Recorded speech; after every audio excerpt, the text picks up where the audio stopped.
রানা সাহেব আছেন? তুমি তো? আমি টিনা, ওনার অ্যালবামের মডেল। তা এখানে কি চাই? বাড়িতে মডেলের কোনো দরকার নেই, ওর অফিসে দেখা করুন। অফিসের ব্যাপারটা অফিসেই দেখা করি, আসলে এটা তো বাসার ব্যাপার।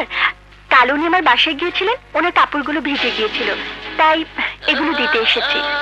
কাপড় রানা তোমার বাসায় রেখে এসেছিল? হ্যাঁ, এই নিন, আমি যাই। রত্না, রত্না, রত্না, এদিকে আয়।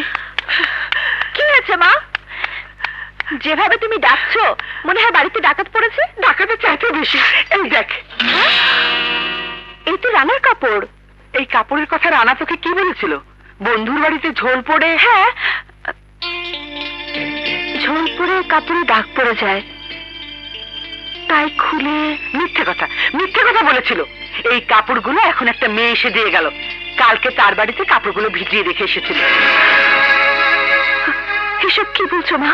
আমি ঠিকই বলছি, তোর স্বামী একটা অঘটন না ঘটিয়ে ছাড়বে না।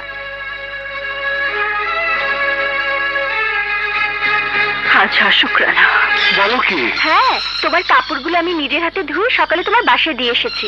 কাপড়গুলো তুমি আমার বাসা দিয়ে এসেছো? ওরে বাবা! আরে শোনো, কি হয়েছে? না কিছু না, মানে বাসা আমার মোবাইলটা ফেলে এসেছি। আরে আসি। সালামালাইকুম স্যার।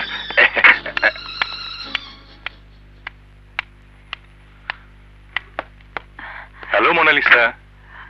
হ্যালো। মুখ ভার কেন? কেমন আছেন? এতক্ষণ ভালো ছিলাম না, তোমাকে দেখার পর এখন ভালো লাগছে। আমার ছবিগুলো দেখালেন না? এই তো তোমার ছবি, তোমাকে দেখাবো বলেই নিয়ে এলাম। দেখো।